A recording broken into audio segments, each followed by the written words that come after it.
come up with when you have each tournament and you have slips, you know what people are weighing, and as you're weighing them in, someone could check off, okay, he caught small amount, he caught large amount, this is how many dead per event.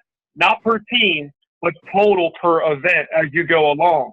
That's what I do through the year. I keep a track log of everything, including biggest fish of the season, how many per dead per tournament, what species they are, and Joe's gotten that information from me. Now, the other thing is about the permit situation that we were talking about. The permits, I noticed that the permits, now I just got online, so I don't know what I missed. I was eating dinner with my family, I'm sorry. Nice. The thing is with the permit thing, that should be statewide and every ramp location wide. It shouldn't just be like, if you launch at a Dundee, permits don't apply. If you launch at a Tiding, permits still apply. If you launch at it should be a state rule that, because if you launch at a Dundee, 9 times out of 10, the people run up to the flats anyway. So they're still pulling fish out of there and they're bringing them back down and they're releasing them at the ramp instead of like taking them out to deeper water and letting them go. So I think that should be something that should be statewide in every event. That would actually help out. So, I mean, that's the only concern I have with the permit situation. Other than that, I don't think it's a bad situation at all, the way it's been come about. Well, I definitely appreciate that, and I know Steve could weigh in a little bit. That was actually one of the issues that the subcommittee discussed, and when he mentioned that they, recommended that that permit to be implemented at least for the tidal basin of the Chesapeake. There was a little bit of confusion, a little bit of dissent, but maybe that's something that can be discussed again in the future. I certainly like it for consistency's sake, if not for the benefit of the fishery, but that's something that the subcommittee might want to look at again. And then the other thing, because I just chimed on, so the other thing was, and this is all I have with the whole permit situation, is like you have it to where if you have over 10 boats and over, you have to have that permit. I mean, if you have, let's say, for example, I have 24 boats in a tournament, okay? Or Right. 30 boats. Let's say 24, 25 boats in a tournament. And we only have 2 dead fish. You can have that many dead fish as well with 9 to 4 boats, for example. That's right. So I think the rules should also apply. It doesn't matter if you got a tournament of any size, that rule should apply as well. It shouldn't be an exception. It should be it's to protect the species and not too much the angler. So if we're protecting the species, then it should be implemented across the board. So you're absolutely right. And in fact, I think a lot of the small clubs, like under 10 boats, I know a fellow who has a series on the Eastern Shore. He usually has under 10 boats, and he still gets a permit, several of them, and every year. And I think that's great. But you're right; it's not a requirement. Back when we were permitting tournaments, the line of 10 boats or more was kind of drawn as part of that whole regulatory process where people were weighing in and figuring out what should get permitted and what should not get permitted. But, it's regulation and things can change. And again, that's something that the subcommittee could perhaps discuss at some point in the future. Okay. Yeah. That's all I got on that. Other than that, I think it's a good idea, but I think it's moving forward in the right direction, and I think that this will just open up the eyes too. I mean, you can have just as many dead fish under 3 or 4 teams in the tournament than you can 2024. So, look at our trail last year. We had 4 dead fish the entire season out of 6 tournaments we held, and we only had 4 dead fish. Right. So that was pretty good. All right, is great. I'm going to move on to the next thing if you guys are. Thank you, gentlemen. It's Joe Bellardo, 5 Alive. I have to go to dinner. Thank you. Thank you, Joe. So this is Steve, just to make sure I got that point noted accurately. So the issue is that the smaller tournaments can do just as much sort of fishing in some sense, or just as much harm to fish as the bigger tournaments. And if we really want to know what's going on in the fishery, then we should try to get that data and require them to adhere to the same sort of best practices as the bigger ones. Is that right? Have I got that right? Yeah. Yeah. Yeah. And so, Joe, I'm assuming that there was probably some sort of administrative overhead there, that I don't know if that, greatly increases the number of clubs, or it's harder to monitor and enforce the small tournaments. I don't know what the discussion was there. Well, it wasn't administrative overhead. When we were, there's the regulation process can take about a year or two, and it all begins with an idea, but that idea can evolve and change as more and more people weigh in on what that regulation should ultimately look like. And with this permitting regulation, initially the number of tournaments, or the size of a tournament, I don't believe was even part of the idea. We were just going to do it for everyone. But as we moved forward with the regulatory process and more people weighed in with their ideas, there was this thought that we needed to have a line so that smaller tournaments, like 5 boats, wouldn't be hindered by the permitting process, that you could just have like 5 or 6 guys go out, fish for a 6-pack of beer, and not, be impaired by it. But maybe now, where, we've had this permitting system in place for, 4 or 5 years, people kind of know what it's all about, they see how easy it is, maybe smaller clubs wouldn't feel like they're impaired somehow by this permitting, or restricted by this permitting system, and we could branch it out and require all tournament groups. But I think that would, again, require input from the fishery and the public. Yep. Well, this is one of the ways we're getting it. So yeah, duly noted. Thanks for that input. Any other questions or comments on the permit process? Well, as far as the permitting for the smaller tournaments, and I think Chris's notation about knowing what those smaller tournaments are catching, numbers, weight, and dead fish, if there's a dead fish issue, might be really and the only thing you want to capture out of those smaller tournaments, as opposed to, we all want every tournament, big or small, to manage their tournaments the best way they can, best fish share they can. But a smaller 5 or 6 boat tournament can and probably will run differently than a 30 or 40 boat tournament. So I don't know whether the requirements that you're putting in place in the larger tournaments are really going to pain or need to pay that much for collecting the data, the numbers, the weights, and dead fish counts if there are dead fish. I think that's the main thing you want to try to pull out of that permitting process, to get them to report that information back to you.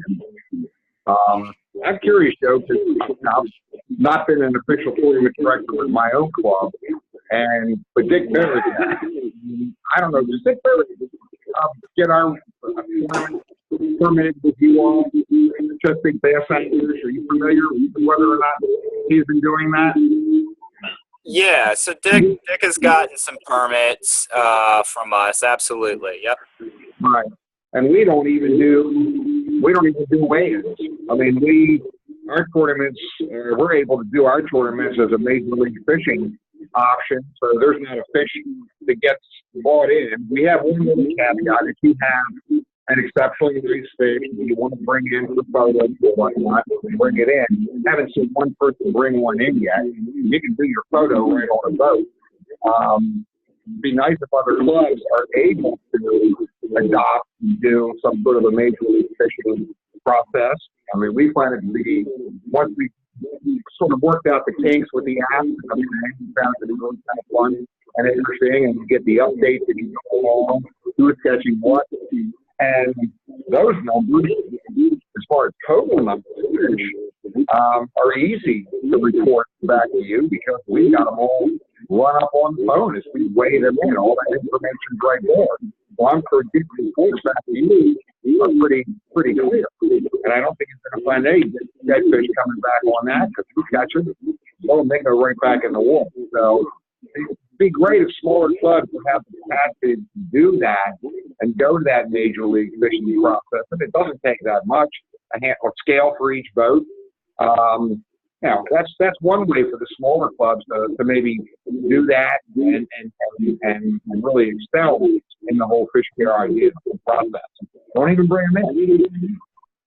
Yeah, it seems to me that one of the better outcomes of the regulatory process is the education that happens. I know in conversations with Joe and others that sort of, as much as anything, what you're trying to do is get people to pay attention to sort of the best practices that are known out there.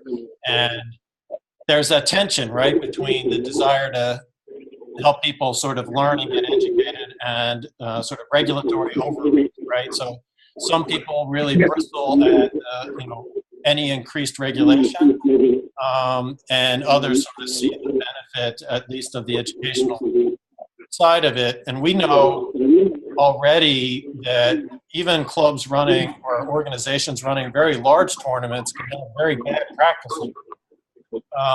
And that's been one of the nice outcomes, I think, of this regulatory sort of action, is that a lot of us have sort of geared up to improve function and facilities and are doing more interaction with other tournament directors and other clubs and helping people sort of get their own process together. So, for instance, we started strongly encouraging folks to use mesh bags inside of the water bags, especially for the larger tournaments, because of the speed at which you can process the fish, but also because of the way in which you can then just pull the fish out and dunk them in good water and holding tank. And one of the guys running the series on the Upper Bay had his guys using mesh bags and no water bags. They were walking from their boats to the line and standing in the line with the fish just in the mesh bag. So things that seem obvious to the rest of us apparently are not obvious to all of us. That that's a sort of good outcome among others, that we're all sort of in this together. That's where it's easier. That's where it's easier for guys like you and me. We're out there in the field. Sometimes, and no offense, Joe, but sometimes, depending on where the message is coming from, it gets received better.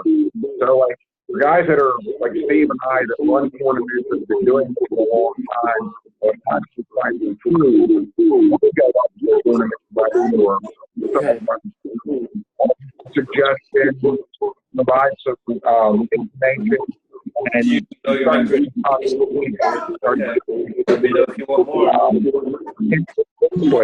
without that. So that is what our job is. Our tournament direction, we're following the good practice. That's our job. It's something no, I think it is mine. I think guys out there make bag, get the solid back. They don't even have the water in the solid bag. Like, what are you guys doing? You got water in the live well, sit down, you got water right there in the lake, whatever it is. Look at the bag. Sometimes guys just try to get ahead of themselves, and you just got to stop for a moment and say, no, this is the way you do it. And Hey, Roger, it'll become something. Hey, Roger, we're having trouble hearing you. I don't know. I think your connection, the network is slow and it's pretty watery. But Joe, if you can go back to the slide of sort of well-run tournaments, the sort of features of a well-run tournament back there. I think Roger was talking about a number of things that affect the sort of health of the fish. You all right, Joe? You able to go back?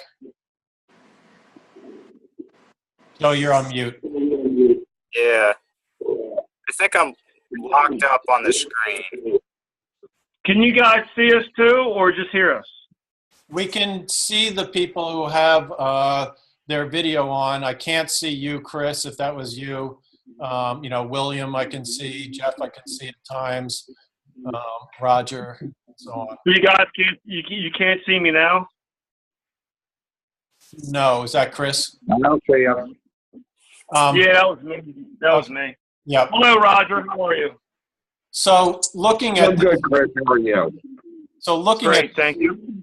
Looking at this list of elements of well-run tournaments, I mean, this is just sort of some of the things that we tend to focus on, and I'd be interested in what others are focused on. But we notice that when fish die in the tournaments that we're a part of, often they're dying in the live well.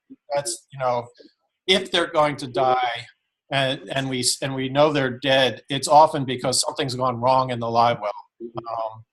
And usually that's because, the live well's too small or the pumps aren't working right or so on. So clubs can do a lot just by working with members and with tournament participants, making sure that the live wells are actually functioning. And I find that a challenge because when we run our opens, do I really want to ask every boater to, turn their live wells on so I can tell that the pumps are functioning? We're just looking into no fish in there at the moment.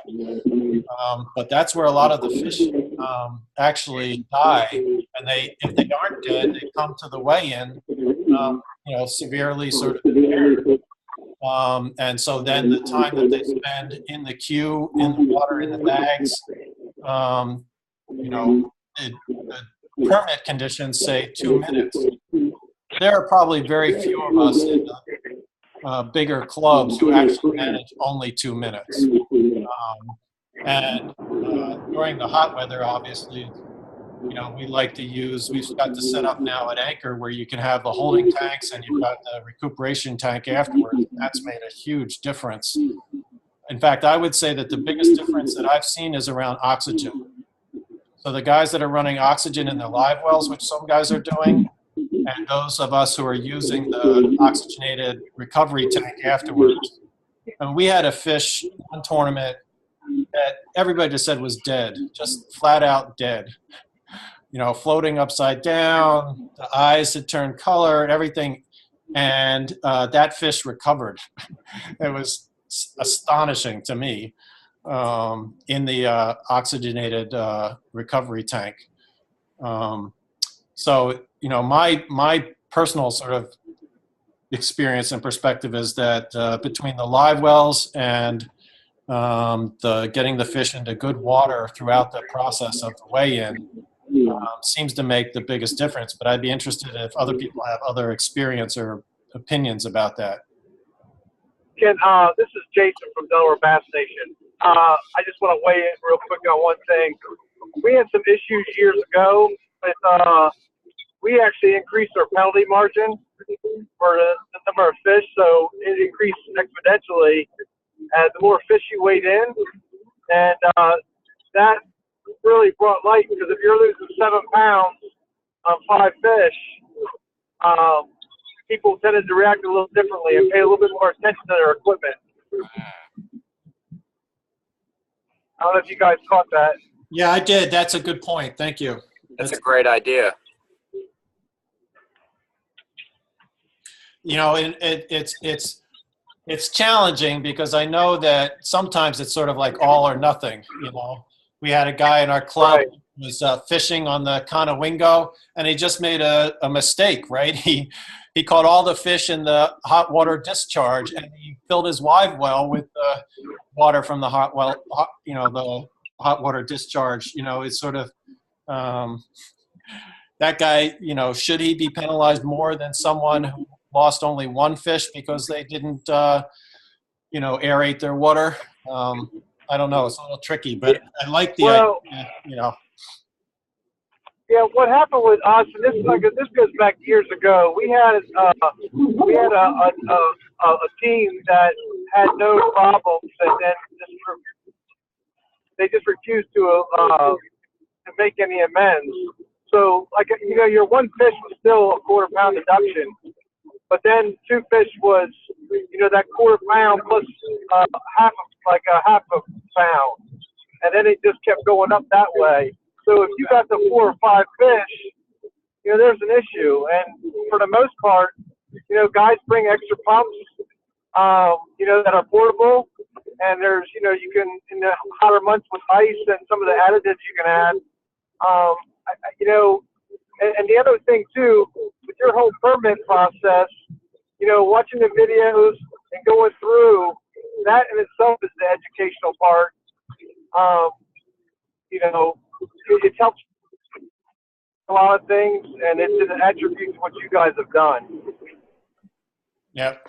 Thanks. Yep. I think it's really worth thinking about. It's a good suggestion. Any other comments or thoughts on the, process of running a good tournament, particularly as it relates to fish care? This is Mark Goldberg, Tournament Director, New Jersey Bass Nation. Can you hear me? Yes. Yes. So what we do, I don't know if it's already been spoken about, but we own our own bags. We don't let anybody bring their own bags to the weigh-in. We also monitor how many bags we put out. Normally it's around 10. So we rather have guys stand in the bag line than stand in the fish line with bags and not potentially be out of the tank. So that's how we try to keep the fish mortality, high, so nothing happens to the bass by not letting anybody bring their own bags, regulating how many bags we put out at the tournament. Our tournaments normally have around anywhere from 40 to 50 boats, so we only put 10 bags out at a time. Yep, that's a good point, Mark. We do the same thing in the series that we run out of the Upper Bay, and it's made a big difference in terms of the quality. We do the same thing with our Maryland Bass Nation. We never put out any more bags than we know the oxygen tanks that we have will handle. Yep. Yeah, we got 10 with the TBF. We use 10 with the liners in them, with the mesh liners as well, with the zip-ups, the Cully Calls type system type bags. So we usually just put out between 8 or 10, just like the other gentleman, I think his name was Mike, said. And that way it keeps the line down and it moves faster as far as getting those fish back to safety. Yep. We actually use 15 out of anchor, but they've got a lot greater distance there that probably the anglers are traveling. So they've got people coming from the back, and we've got people coming from the boats out of the docks in the water. And 15 has turned out to be, we never have more than 2 or 3 guys standing at the with their bags in the tanks at any one time. So it moves really quickly for us. But that could just be the location and the way that, the line forms. Any other thoughts about well-run tournaments? So one thing that influences all these things, obviously, is sort of locations. Joe, can you go back down to the tournament locations slide? Actually, the one, so there's a nice map. But then the next slide, out of all of the locations, Smallwood and Anchor on the northeast, Smallwood on the Potomac, far outweigh, outnumber the others in terms of the number of tournaments that are held, the number of fish that are released there, and so on. So there are some sort of special issues maybe that happen as a result. And you want to be sort of very clear at those locations that you've got sort of the best situation that you can have in terms of conducting weigh-ins and releasing fish. Now, as I said, we just sort of did an upgrade at Anchor so that there's now good holding tanks that are aerated, and there's an oxygenated recovery tank, and there's also a release chute that throws the fish out into the channel and away from the marina itself.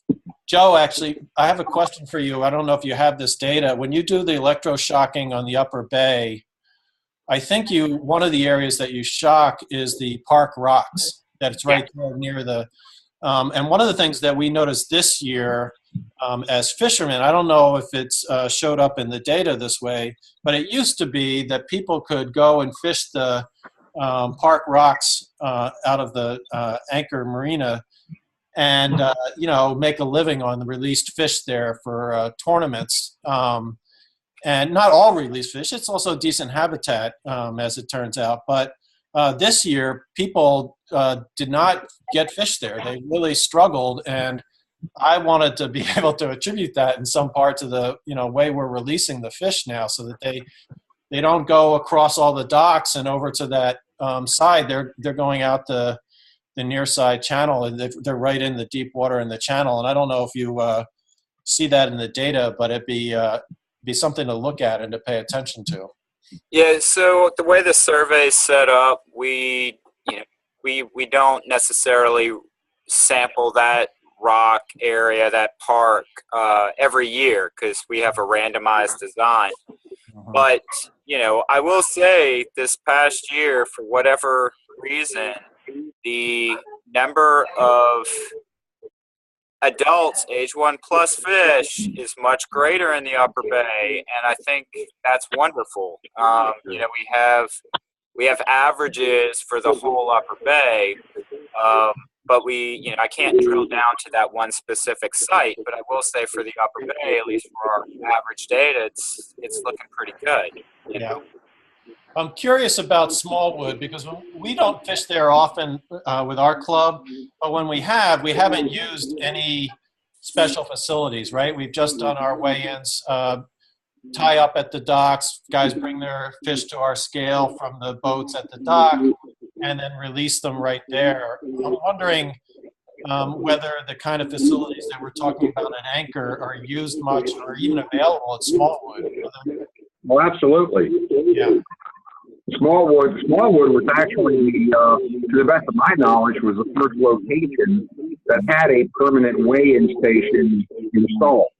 Yeah, I know they've got it there. My question's more sort of, are the small clubs using it?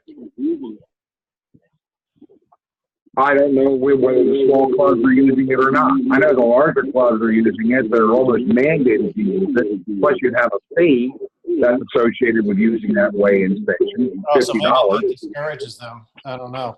I mean, it is true at Anchor that there's also a fee associated with it that Anchor takes $1 or something a boat to help cover the costs of the oxygen and so on. I don't know what the Smallwood fee is, but maybe that's onerous. Well, Smallwood, here's how Smallwood does it. Smallwood basically, depending on your size of your tournament, the park itself has a registration fee, which I believe for our tournament is roughly $25. And then if you're going to use the weigh-in station, that's going to be $50. The money for the weigh-in station goes to the Friends of Smallwood, a volunteer group. Right. Friends of Smallwood. They're the ones that collect that check. They're the ones that are supposed to be doing the maintenance on that facility. I've had some issues with them. I've seen things break down and stay broken until I've actually gotten a little up in somebody's face about, you know, the money that they get for that station and then repairs not being mixed. So it's better now.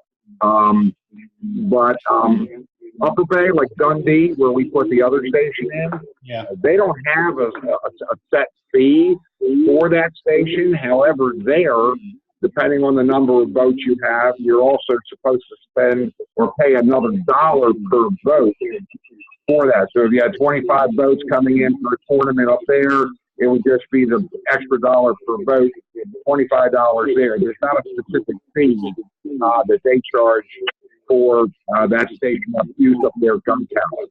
Right. Well, so for right now, what I'm concentrating on are the two dominant locations, you know, Smallwood and Anchor, because they're so much bigger. And I'm just wondering if there's anything that we could do to increase the likelihood of the use of the facilities at Smallwood. The other question I have about Smallwood is I don't remember that there's any special sort of release process, right? People are just releasing them at the docks. Is that right?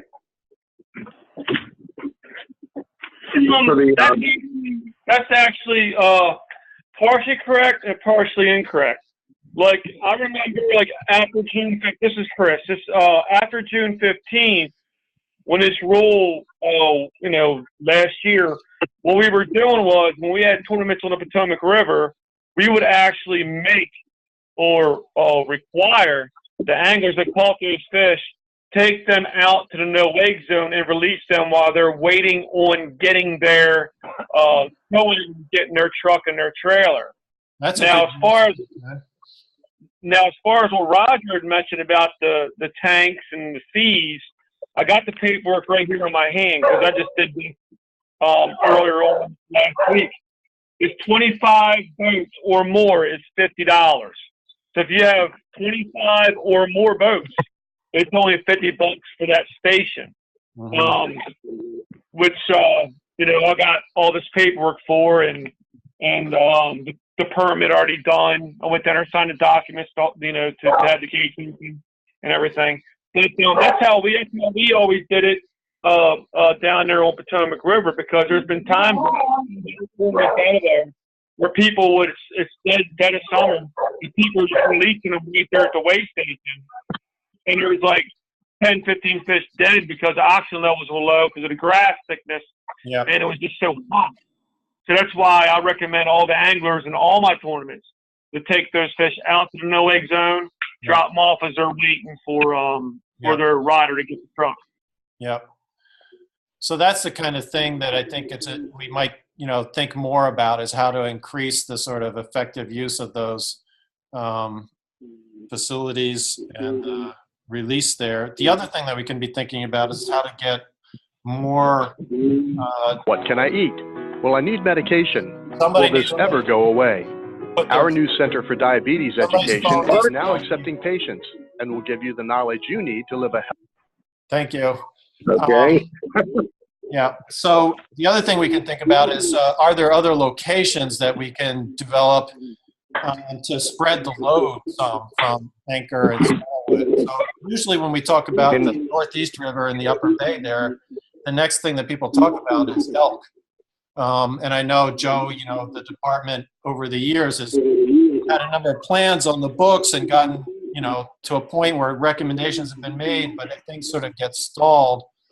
I don't know what people think about, you know, what are other locations that it would be worth trying to sort of develop and encourage for tournament weigh-ins. Can we back up a second here? Yeah. Fish release at Smallwood. Yeah. The rangers at Smallwood Park have an aerator under the floating dock that they offer to turn on if ever we need it. We don't use it. We take our fish in a live release boat a mile down the river and drop them out into deep water. But nobody mentioned that. But they do have an aerator underneath the floating dock or right next to it.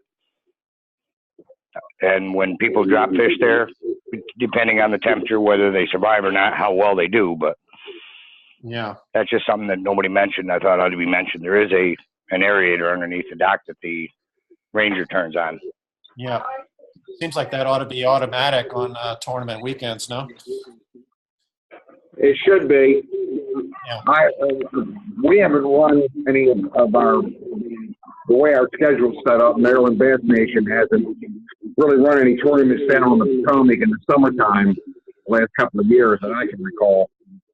I know that aerator because our organization actually provided some funding to purchase that, and then I personally went down and did the hookup electrically for that particular pump. And it should almost be at least going into, let's say, those months that we talked about being the most critical, the June, July, August. It should almost be an automatic. Somebody using that station and they turn the pumps on to fill those tanks. Why isn't somebody just automatically turning that aerator on and getting that going? Yeah. Just walk in the store and ask the girl to turn it on. No problem. That's all we do. We've never used it, but she's asked us several times if we need it, and that's like, nope, we got a live release boat. We're fine. But she turns it on in there from what I understand. Good. Any other thoughts about tournament locations that can be improved or improvements that can be made in the facilities? Well, Joe, what is the status with Elk Neck right now? I mean, you're talking to somebody who's been, along with a few of my other members, very much involved with numerous ideas for improving that facility for tournaments, and it goes up and down and around and modified this. What is the status on Elk Neck right now? It's just, to me, it's like they're juggling, throwing the balls up in the air just to keep people confused. So, the current status of Elk Neck State Park, so they're planning on putting in, for those of you who don't know, a small marina right at Rogues Harbor, and that marina is meant to also serve as a breakwater, which will keep waves from knocking the boats around at the dock. And the marina is going to be relatively small. I think they're only looking at like 30 or 40 boats. We're not talking about anything really large. The status is that they've got an engineer who is going out there to refine the plans that they've made. They have funding allocated, but last I heard, the status is that they have an engineer who's refining the plans, and that's as much as I know. I'm not sure when they're going to break ground. I don't know, what their timeline is, but I've seen the plans, at least initial plans. I know that they're thinking about it. I know they've got something drafted, and I know they got money for it. I just don't know when it's going to all come together. And that's the state. I'm sorry, Steve, go ahead. So that's the state park Yes. that's going to do that? Yeah, that's Maryland State Parks. We're all Department of Natural Resources, but they answer to a different group of people than we answer to. So I'm not really sure what the status is over there.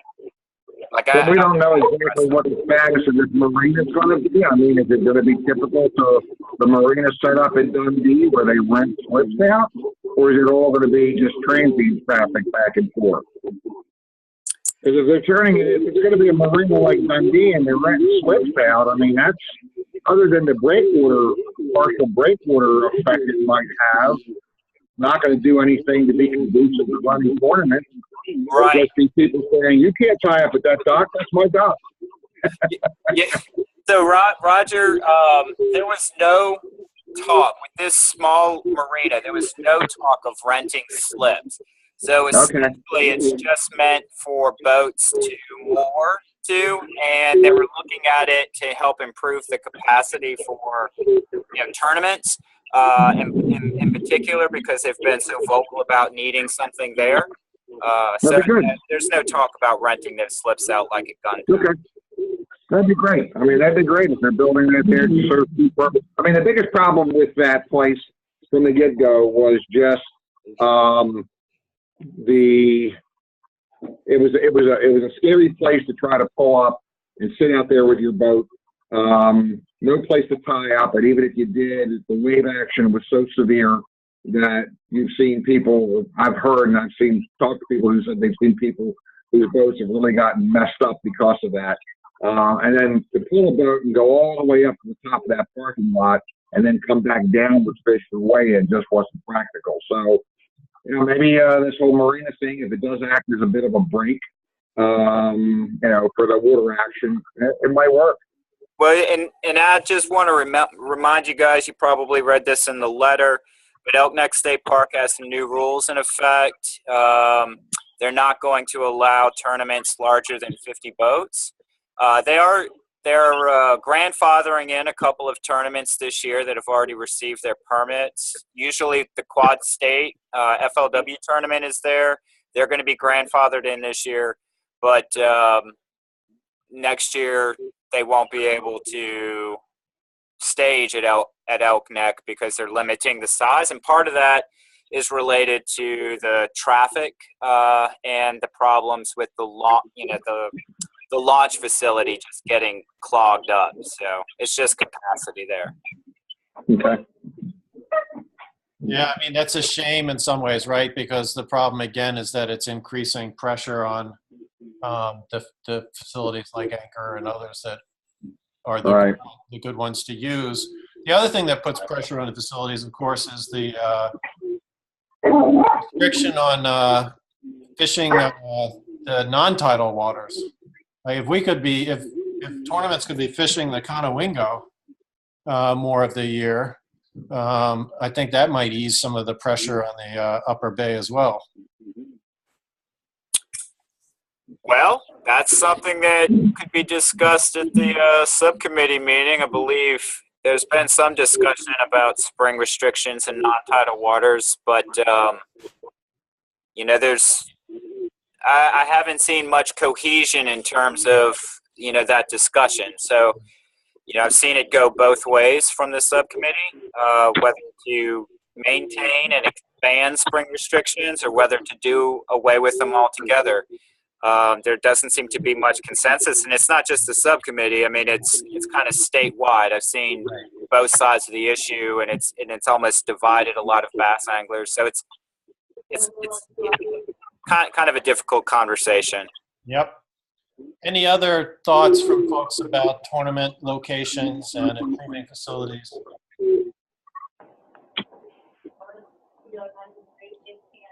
So there are a couple of other things that the Black Bass Advisory Subcommittee has talked about. Joe, can you go back up to the BBS slide, the first one there? Yeah.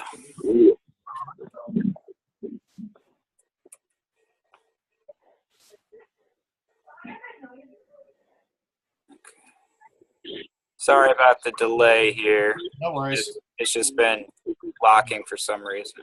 Yep. Okay. All right. So which slide, Steve? The BBAS slide. Oh, okay. Yeah. Yep. So some of the other things that the committee has discussed, there was a discussion early on about catch and release, immediate catch and release restrictions for an area on the Potomac and an area on the Upper Bay. That was voted down. There was a recent discussion where it's brought up again, but not restricted to just those areas, but to be all tidal waters, to make all tidal waters have the same conditions as the non-tidal, have a non-fishable, a period from what is it, March to June or whatever, that early period that is immediate release only. That too got voted down on the subcommittee, largely because the science doesn't support the idea that tournament fishing during the spawn period actually affects the recruitment in the fishery.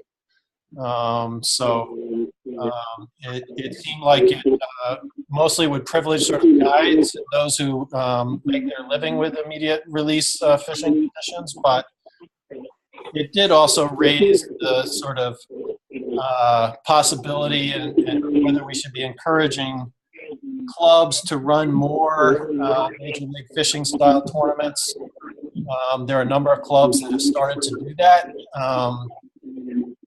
It's tricky, depending on the nature of your tournament, to address the possible heating issues or the resource issues to make sure everybody has the right equipment, et cetera, and the ability to verify the catches. But it's an idea that's out there, and I'm guessing that people are going to sort of keep working at it to see if they can't figure out a way to make it affordable and manageable, which I don't think we're quite at yet for all tournament conditions. But I don't know if anybody has any thoughts on this call about the idea of immediate catch and release.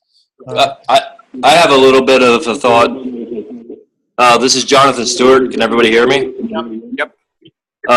So my thought on the immediate catch and release is that you're taking away spectators and growing the sport. So if my spouse and children come to actually see the event and get introduced into the event, they're basically lost unless everybody has a camera on board. Yep.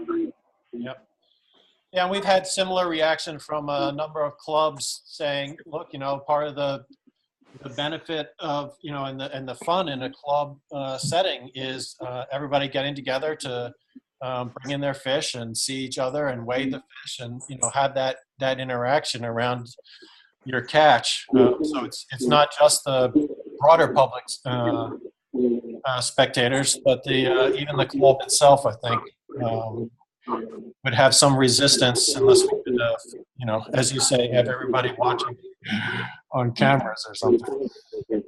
Yeah, I believe also. I mean, I kind of agree. I agree with him. But the big thing is, too, it's going to hurt our revenue. It's going to hurt revenue in the fishing industry in Maryland pretty bad if you do that, because, one, you have organizations that run by a team.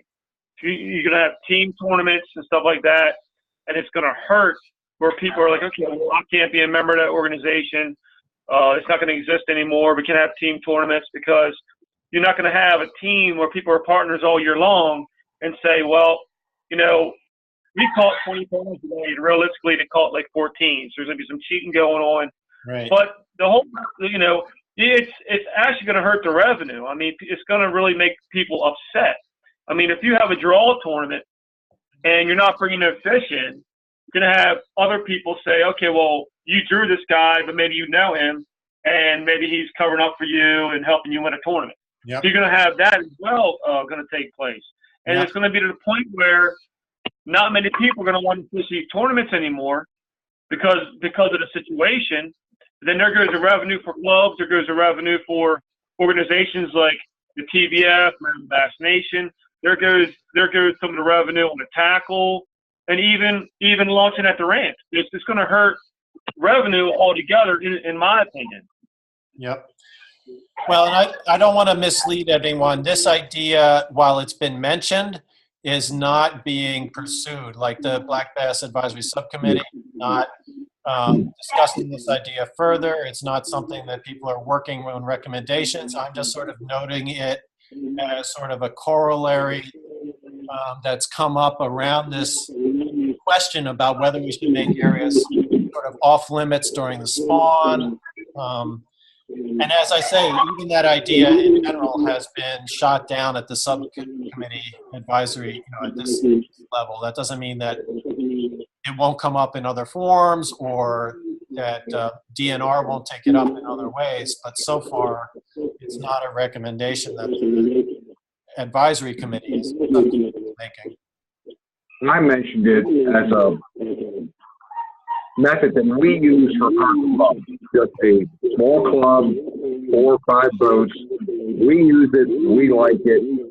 I can't for the life of me figure out any way that you could practically incorporate it with teams, with open tournaments, or line call.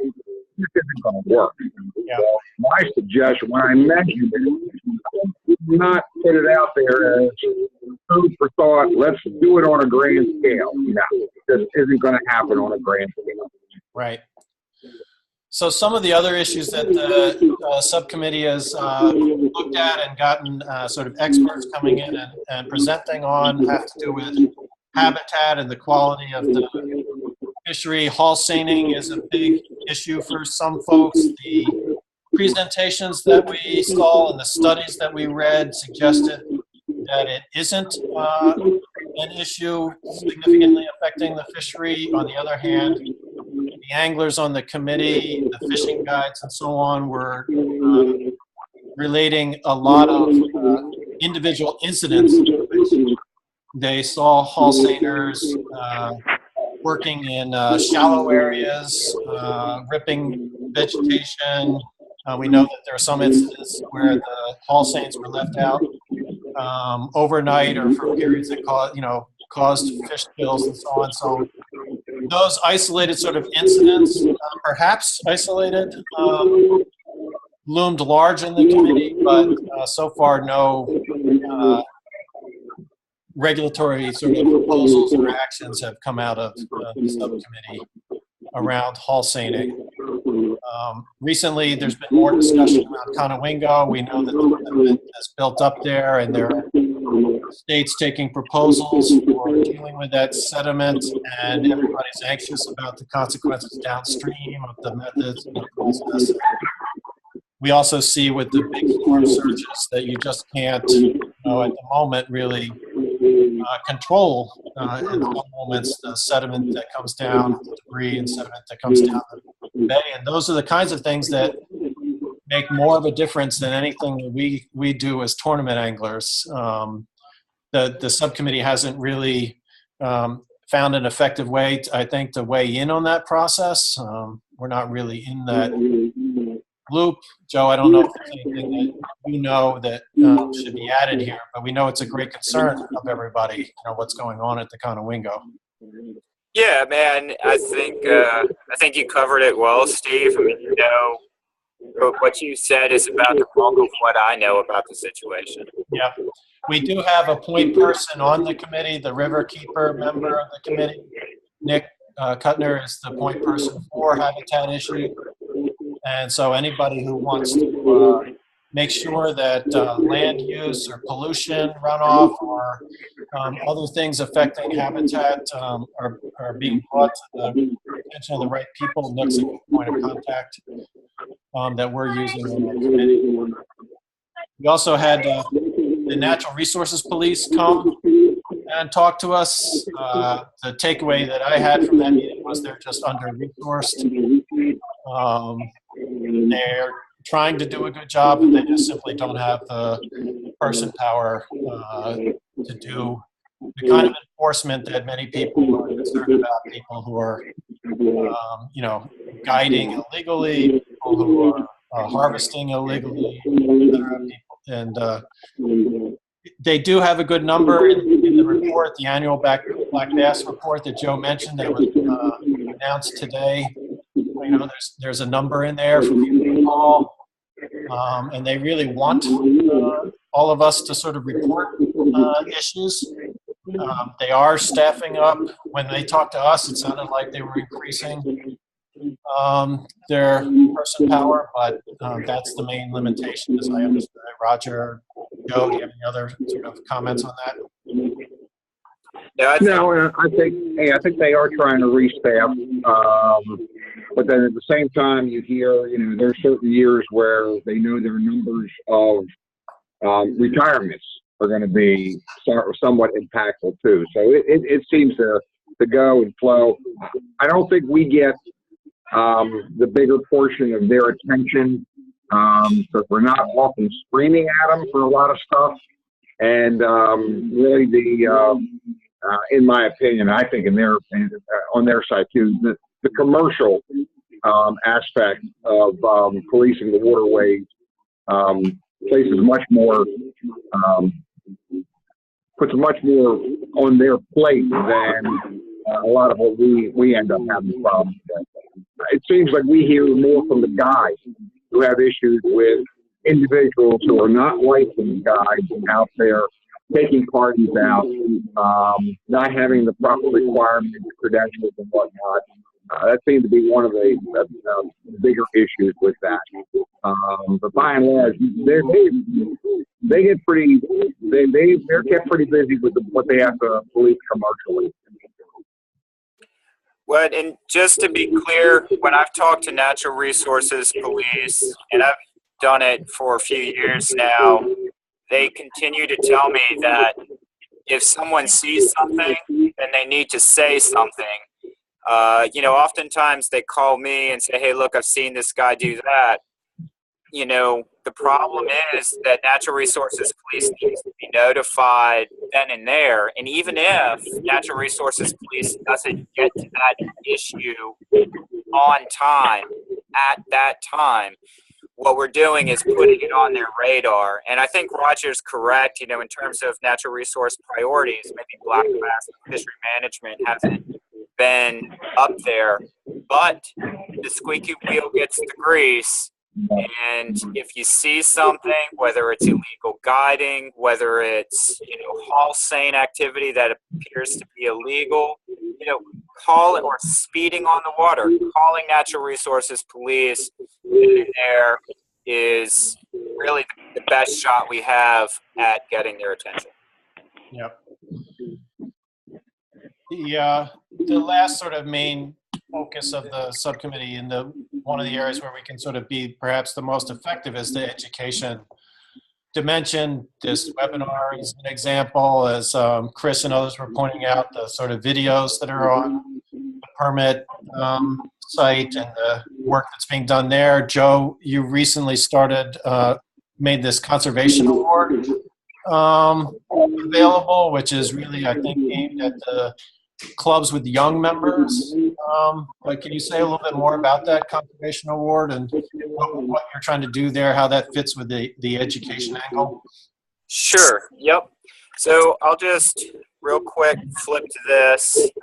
We're in soft launch phase right now, and what we're trying to do is, as Steve and you guys mentioned, there are a lot of different types of tournaments out there, from Major League Fishing to BASS, FLW, ABA, big style tournaments to small clubs.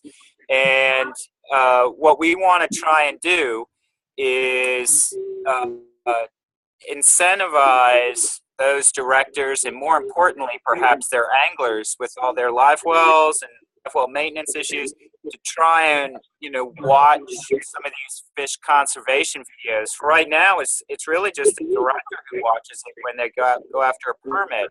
But if we can get that information directly in the hands of anglers, particularly young anglers who are coming up, then that does a couple of things. It helps educate the young anglers, but it also helps engage them a little bit more, perhaps with the department, and some cutting edge science related to handling. So what we've, as well as engage them in the sport of fishing, we need to see more high school, young college kids fishing in the sport. So what we're trying to do, I'm pretty excited about it. We've got a bass class, which anyone can participate, but it'll be a requirement for directors who seek the Black Bass Conservation Award. What we're asking directors to do, particularly for small clubs, anyone under 50 or fewer boats, to participate and have their anglers participate in that bass class, which is really just a series of videos that the directors already watch. And if they pass, and hopefully they will, they all get an electronic certificate. But perhaps more importantly, by doing that, directors will be able to compete for one of two awards that we offer each year. What we'll do is ask directors to supply some information to the department, specifically what their needs are for a particular weigh-in, or perhaps they want to convert over to the Major League Fishing style and need money for scales. Whatever their particular needs are, perhaps redistribution of fish. We will provide up to $500 in supplies or some staff assistance, whatever is required by the director, to help improve the way the director is organizing their tournament. And in my view, what this does is it helps improve the infrastructure for the organizer, but at the same time, it also encourages their participants to watch that bass class. And what an important aspect of this is that 50% of the tournament participants for that specific tournament should be anywhere between 16 and 25 years old, which means that what we're really talking about is bringing in young individuals, having them fish with some of the professionals, and then engaging them both on the education level, but as well as the sport of fishing. And if directors are able to do that, we're more than happy in trying to improve their infrastructure, up to $500. So that's kind of what the system looks like. There's a lot more information online. There's some of it in your letter, but what I'd really like to see are some applications come into us by May 1st, so really just a couple of months. Honestly, we have money secured for this year, but if there's a lack of participation or people aren't that interested in getting this, then we may discontinue it right in the future. So I'm really hoping that we'll get some applications from the directors, and help improve infrastructure for some of these tournaments. I've heard all kinds of problems with tournaments at Elk Neck. You mentioned some infrastructure issues at, I said Elk Neck, I meant problems at Leesylvania. We heard some infrastructure issues at Elk Neck. Doing this kind of stuff might help improve what a tournament organizer can do at some of these more challenging weigh-in locations. So that's kind of the program in a nutshell. And if anyone has any questions or anything, I'll be happy to answer them now or in the future. So, Joe, one thing that occurs to me is that I think that it's a great program, and the emphasis on the young angler is a nice emphasis, but we have a lot of experienced anglers who could benefit from the education as well, and we might get a lot more participation. We might think about having one award for the young clubs and one for the clubs that don't have as many youth members. I still think that you could get a lot of benefit out of getting the average angler doing those classes, not just the young anglers.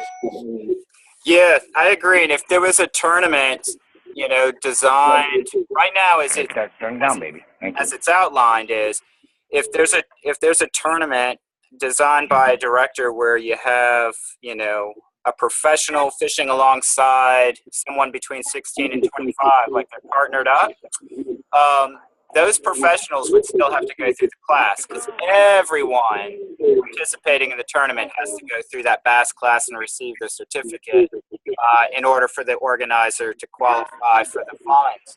So, that's one way of making, getting that information out to more of the seasoned professionals. And I really do hope, I agree, I think Steve, maybe having one for each is something that we could consider. I really do want to get some of these young people fishing, though, and some of them just don't have the money for bass boats. So that's why I was thinking, we'll do a 50-50 and try and get some of the young kids on board some of the professionals' bass boats for some of these tournaments. Yeah, well, and I know Maryland Bass Nation has a big sort of push for involving young anglers as well, but it's a tough road to hoe to get, to recruit and make that work. So, right. But it's worthwhile. I can't do it. I don't know All my right. password. So we should be wrapping up, working towards wrapping up this call. I think there was really, in my mind, two main sort of goals that we're trying to accomplish here. One is to open up the channel in the flow of information out of the Black Bass Advisory Subcommittee and DNR with the rest of the tournament. And the second is to have a community of people who run tournaments and run clubs who are sharing best practices and able to sort of work together and talk about what we do out there on the water and how to do it better. And if you go to the last slide, I think this is, let's have just sort of an open period here. Are there other issues that you want to discuss, either just because of, us all being involved in running tournaments, or that you want specifically sort of brought to the attention of Maryland DNR and the Black Bass Advisory Subcommittee? Anything else that we haven't talked about yet that you want to bring up here? That's fine.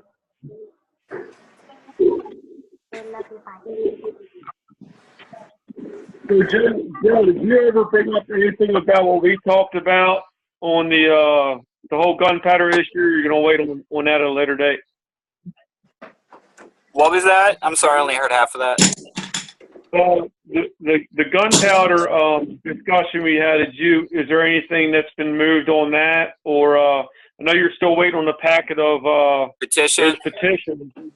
Yeah, I just found those petitions the other day in a bin. I was been looking for them. But do they know about that being moved forward or being processed, or is that able to be processed this year for next year's brought to the table, or is that something that's going to have to be processed in the beginning of next year? Yeah. So unfortunately, I think that's something that's going to have to be processed in the beginning of next year. Okay. But you know, all the paperwork that we've got, it's all filled out. It's sitting on my desk, and whenever I get your petitions, I can attach the two, and then walk it on over. But I think it might take through next year before we see anything happen over there. Joe, can you just summarize the issue for folks who weren't part of that? Oh, sure. Well, there was a few years ago, there was a speed limit restriction imposed on some parts of Gunpowder River around Days Cove area. And the idea there was to try and protect some of the wetland. It was actually a complaint that came out of an angler who lived in the area. And we went to the round.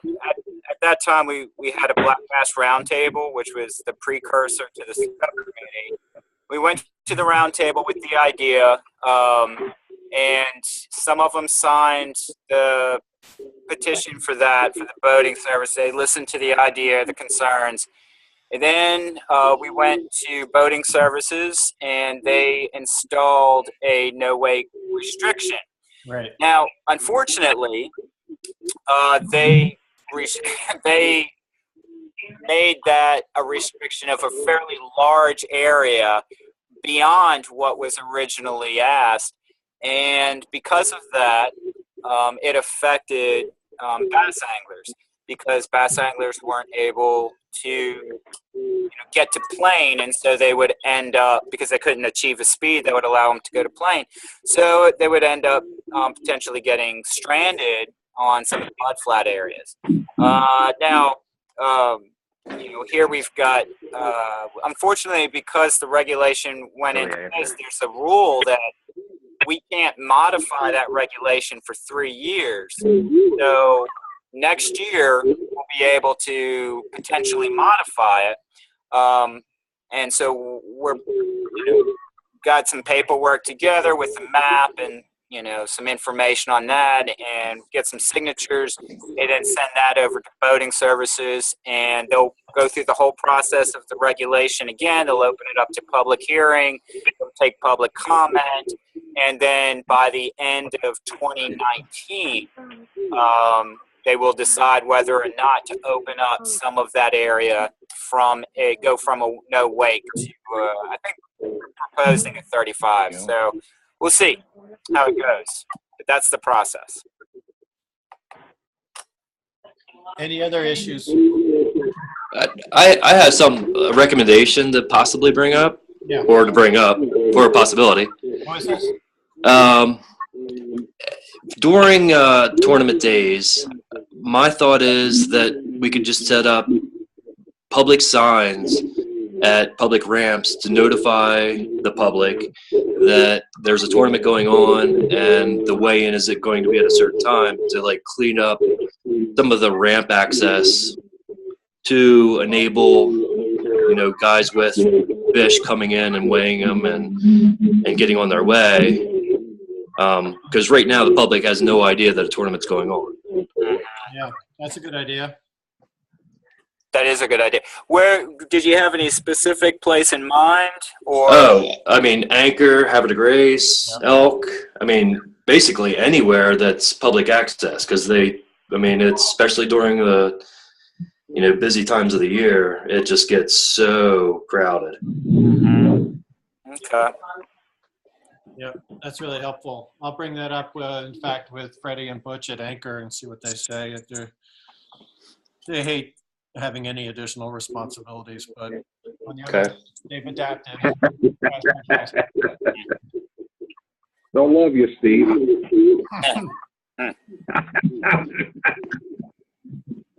Any other recommendations, concerns, questions?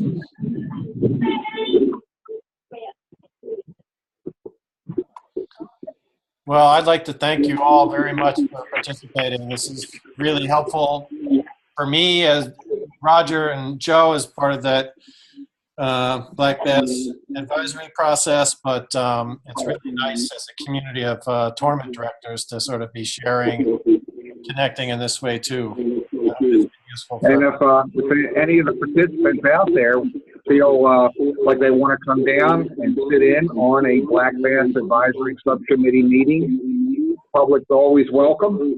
Yep. Given time, there's always the possibility that we do have input from the public, but certainly it's not a closed meeting venue at all. Come on down. Yeah, and remember, we also have a conference line, so if you can't drive to Annapolis and you want to just participate by phone, you could just contact me. I'll give you that conference line phone number, and you can just, call in for it too. Steve, Joe, I want to thank you very much. First time being on a webinar with DNR and you guys. Mr. Steven Weimar did a great job. Joe, you always do a perfect job no matter what you do. And Roger, you do things great. So good being part of this tonight, and thank you for answering my questions. Thank you. Thank you, guys. Appreciate it. Let's keep the lines of communication open. Absolutely. All right. Well, have a good night, everyone. Take care. All right, see you guys later. Bye. Bye.